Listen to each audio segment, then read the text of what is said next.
नमस्कार। असली भारत लाइव में आपका स्वागत है। आज हम बात करने जा रहे हैं SIR पर। SIR मतलब वोटर लिस्ट का पुनरीक्षण विशेष अभियान जो चुनाव आयोग चला रहा है। ये विशेष अभियान कल से शुरू हो रहा है और ये उत्तर प्रदेश समेत 12 राज्यों में चलाया जाएगा। ये अभियान जहां शुरू हो रहा है कल से, उनमें शामिल हैं छत्तीसगढ़, गोवा, गुजरात, केरल, मध्य प्रदेश, राजस्थान, तमिलनाडु, उत्तर प्रदेश, पश्चिम बंगाल, पुडुचेरी, अंडमान निकोबार और लक्षद्वीप। अब इनमें सबसे बड़ा राज्य उत्तर प्रदेश है आबादी के लिहाज से, और सबसे ज्यादा चुनाव आयोग का ध्यान भी उत्तर प्रदेश पर है। हालांकि पश्चिम बंगाल में उत्तर प्रदेश से पहले चुनाव होने हैं, लेकिन मतदाता सूचियों का मामला जितना बंगाल में उलझा हुआ है उससे ज्यादा उत्तर प्रदेश में उलझा हुआ है। यहाँ विधानसभा के लिए कोई लिस्ट है, लोकसभा चुनाव के लिए कोई लिस्ट है और लोकल बॉडीज के चुनाव में कोई और लिस्ट है। किसी सूची में परिवार के एक सदस्य का नाम होता है, दूसरे में नहीं होता। किसी सूची में आपके परिवार का एक सदस्य एक बूथ पर वोट दे रहा होता है तो वो दूसरे चुनाव में दूसरे बूथ पर वोट दे रहा होता है। तो सूचियां बहुत गड़बड़ है। तो इसकी मांग लगातार की जाती रही कि भाई सूचियां जो है वो अद्यतन की जाएं, अपडेट की जाएं। अब चुनाव आयोग ने फैसला किया है तो इस पर जितनी खुशी है लोगों को कि चलिए अब हमारा नाम जुड़ जाएगा या जो काम नहीं हो पा रहा था वो हो जाएगा, उतनी ही शंकाएं भी हैं। लोग ये कह रहे हैं कि जो जितनी पाबंदियां आयोग ने लगाई हैं और वो जो कागज मांग रहे हैं उतने कागज हमारे पास नहीं हुए तो क्या होगा। तो पहले एक नजर ये डालते हैं कि आयोग कौन कौन से कागज मांग रहा है।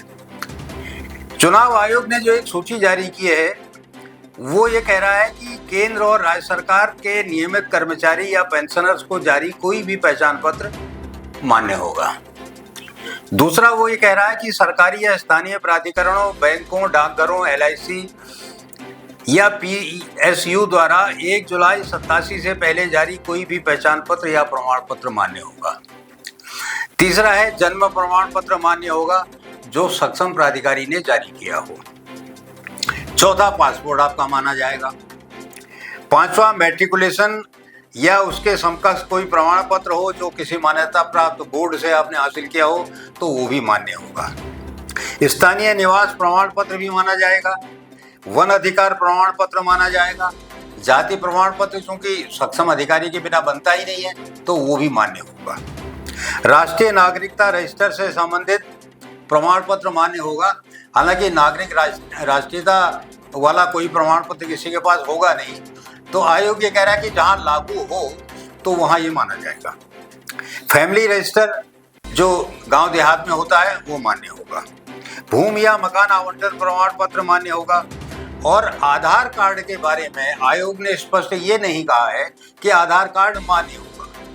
सुप्रीम कोर्ट ने आयोग से ये कहा था कि भाई आधार कार्ड को आप SIR के लिए मान्य सूची में शामिल करिए। आयोग ने इसको मान भी लिया था, लेकिन दूसरे SIR में जो आयोग ने परिपत्र जारी किया है उसमें आयोग एक विशेष भाषा का प्रयोग कर रहा है। आयोग कह रहा है कि आधार कार्ड से जुड़ी आयोग की दिशा निर्देश पत्र संख्या 23/2025 ERS/वॉल्यूम 2 दिनांक 9/9/2025 के अनुसार लागू होंगे। अब ये प्रावधान क्या होंगे ये बहुत जटिल बात है। बहरहाल ये है कि आधार कार्ड को आपका न तो एड्रेस प्रूफ माना जाएगा न तो आपका पहचान पत्र माना जाएगा, लेकिन आधार के आधार पर आप दावा कर सकते हैं कि भाई मैं फला फला जगह का हूँ। तो इस विषय पर आज विस्तार से बात करने के लिए हमारे पास हैं लखनऊ के बहुत ही प्रतिष्ठित और बहुत ही लंबे समय से चुनाव आयोग को कवर कर रहे वरिष्ठ पत्रकार सुनीत श्रीवास्तव जी। तो आप बताइए कि इसमें और क्या चीज लागू होगा, आयोग क्या क्या पत्र मांगेगा। अभी तो सर जो सूची आपने बताई है SIR को लेके लगभग अभी तक यही है। और आधार को लेकर चीजों को अभी साफ नहीं किया है। इसको लेकर लोगों में भ्रम की स्थिति है कि अगर आधार नहीं है तो बाकी दस्तावेज जो उन्होंने बताए अमूमन लोगों के पास उनमें से कम ही दस्तावेज उपलब्ध हो पाते हैं। तो इसे लेकर अभी थोड़ा संशय है। लोग 4 नवंबर का इंतजार कर रहे हैं कि जब हमारे पास BLO आएंगे और BLO कौन से डॉक्यूमेंट मांगते हैं, तब जाके स्थिति साफ हो पाएगी। अच्छा, तब साफ हो पाएगी। ये बताइए कि जैसे हमारा पुराना किसी सूची में नाम है तो क्या हमको फॉर्म भरना जरूरी हो? हाँ, इस बारे में आयोग ने साफ ये कहा है कि अगर 2003 की मतदाता सूची में आपका नाम है तो आपको फॉर्म भरना अनिवार्य होगा, लेकिन किसी डॉक्यूमेंट की आवश्यकता नहीं होगी।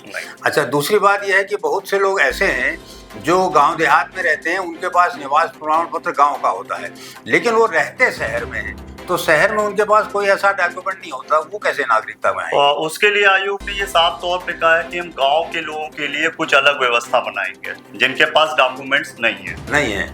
अच्छा, जो वर्तमान में वो मतदाता सूची में है वो कौन से मान्य होंगे? नहीं, मतदाता सूची में 2003 के भी मान्य होंगे और 2025 जनवरी में जो नई वोटर लिस्ट बनी है उसमें जो लोग दर्ज हैं वो भी मान्य होंगे, और उनको भी प्रमाण के तौर पर केवल अपना जो है जन्म प्रमाण पत्र देना होगा, या फिर जिनके माता पिता 2003 की वोटर लिस्ट में दर्ज हैं उनको सिर्फ अपने माता पिता की उस वोटर लिस्ट में जहां उनका नाम दर्ज है उसकी एक फोटोकॉपी संलग्न करनी होगी फॉर्म के साथ। अच्छा, इसका मतलब ये हुआ कि अगर किसी आदमी का नाम शामिल नहीं है वोटर लिस्ट में या उसके पास कोई कागज नहीं है, लेकिन उसके माता पिता के नाम से कोई कागज है या उनका नाम दर्ज है, तो उसको मान लिया जाए। जी हाँ, उस आयोग ने ये कहा है कि अगर वोटर लिस्ट में उनके माता पिता का नाम है तो उस हिस्से की फोटोकॉपी वो संलग्न के वो प्रमाण के तौर पर ही माना जाएगा।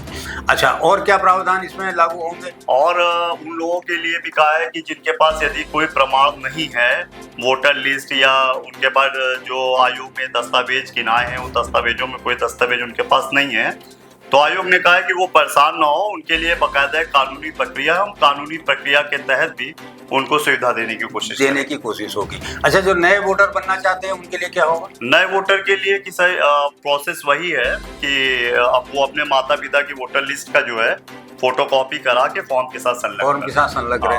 अच्छा, जो लोग अब दुनिया में नहीं है उनके नाम कटने हैं, क्या उनके लिए अलग से फॉर्म भरना होगा? हाँ, उनके लिए उनके परिवार को ये बताना होगा कि ये अब नहीं है, जीवित नहीं है, तो उनके कहने पर उनका डेथ सर्टिफिकेट देने पर उनका नाम शामिल हो जाएगा। अच्छा, ये अभी बिहार का एक मामला आया था, बहुत अब हम संदर्भ से हट रहे हैं लेकिन वो रेफरेंस देना इसलिए जरूरी है कि जो प्रशांत किशोर हैं बिहार में, उनका नाम 2 जगह है, बंगाल में भी और बिहार में भी, तो आयोग ने उनको नोटिस दे दिया है। अब प्रशांत किशोर ने एक सवाल उठाया है, वो सवाल यहाँ भी लागू हो सकता है। सवाल ये है कि अगर SIR बिहार में लागू किया है और मतदाता सूचियों का आयोग ने पुनरीक्षण किया है तो उनका नाम 2 जगह होने पर बिहार में क्यों नहीं कटा? तो ये स्थिति अगर यूपी में होगी तो क्या होगा? सर, ये बहुत लंबे समय 22 साल बाद जो ये गहन पुनरीक्षण हो रहा है, इसका उद्देश्य यही होता है कि हम जो मृत लोग हैं या वो लोग हैं जिनके 2 राज्यों में नाम दर्ज हैं उन नाम को हटाया जाए और एक स्वच्छ जो है वोटर लिस्ट तैयार की जाए। अच्छा, तो फॉर्म हमको भरना नहीं आता तो फॉर्म कैसे भरा जाएगा? फॉर्म अगर आपको भरना नहीं आता है तो BLO आएंगे आपके घर पर और वो फॉर्म भरेंगे। अच्छा, BLO आएंगे जी। अच्छा, फॉर्म गलत भर गया या वो छोड़ गए, कहा कि आप भर के भिजवा देना, क्या ऐसा होगा? नहीं, अभी जो व्यवस्था आयोग ने की है कि वो ये कहा है कि BLO आपको फॉर्म दे जाएगा, फॉर्म के बारे में आपको बताएगा कि कैसे फॉर्म भरना है। हाँ। उसके बाद वो फिर आएंगे, आपका फॉर्म चेक करेंगे, अगर फॉर्म कहीं गड़बड़ है तो उसको सही कराएंगे, फिर फॉर्म जमा करने के लिए वो आपसे ले भी जाएंगे। अच्छा, आपको कहीं जाने की जरूरत? अच्छा, आपको जाना नहीं पड़ेगा। जो दस्तावेज आयोग मांग रहा है उसकी फोटोकॉपी मांगी जाएगी? जी, उसकी फोटोकॉपी चाहिए, सब देनी पड़ेगी। अच्छा, ये दस्तावेज है। मान लीजिए किसी के पास कोई दस्तावेज ना हो तो क्या होगा? अगर किसी के पास कोई दस्तावेज नहीं है तो फिर उसकी कानूनी प्रक्रिया होगी। हाँ, वो उसको इस बात का प्रमाण देना होगा कि वो वास्तव में भारत का नागरिक है कि नहीं है। अच्छा, अब आयोग ये कह रहा है कि भाई फरवरी में हम प्रकाशित करेंगे अगले साल इस सूची को। तो एक सवाल लोगों के दिमाग में ये है कि मान लीजिए किसी का नाम गलत दर्ज हो गया या नहीं दर्ज हो पाया या सूची में फिर कोई त्रुटि रह गई तो वो कैसे ठीक होगी? जो वोटर लिस्ट है और जो गहन पुनरीक्षण अभियान है उसमें बाकायदा उन डेटों का भी जिक्र किया गया है जिसमें आप दावे और आपत्ति कर सकते हैं। जी जी। तो आपत्ति करने का आपके पास पूरा मौका रहेगा। आपत्ति के बाद ही आयोग जो है लिस्ट फाइनल करता है। तो ये आपत्ति कहाँ दर्ज होगी? आपत्ति जो है आप आयोग की वेबसाइट पर जाकर दर्ज करा सकते हैं। वेबसाइट पर दर्ज कराएंगे। बहुत बहुत धन्यवाद, आपने बहुत महत्वपूर्ण जानकारी दी। तो धन्यवाद। आपका भी धन्यवाद। कहने का मतलब ये है कि एसआईआर से घबराने की जरूरत नहीं है, क्योंकि आयोग ये कह रहा है कि भाई हम आपकी पूरी मदद करेंगे। बीएलओ आपके घर 3-3 बार आएंगे, सूची आपसे भरवाएंगे, फॉर्म भरवाएंगे, आपका एड्रेस वेरीफाई करेंगे। आपके पास कागज नहीं है तो आपके माता पिता का कागज मान्य होगा, आपके तमाम सर्टिफिकेट में से कोई तो आपके पास होगा ही। तो घबराने की जरूरत नहीं है। ये काम हो रहा है मतदाता सूचियों को अद्यतन करने का, अपडेट करने का और उनको त्रुटि रहित बनाने का। तो आयोग के साथ सबको सहयोग करना चाहिए और सबको ये जानकारी साझा भी करनी चाहिए। और कोई दिक्कत अगर आती है तो आपको सूचित करना चाहिए सक्षम अधिकारियों को। बहुत बहुत धन्यवाद।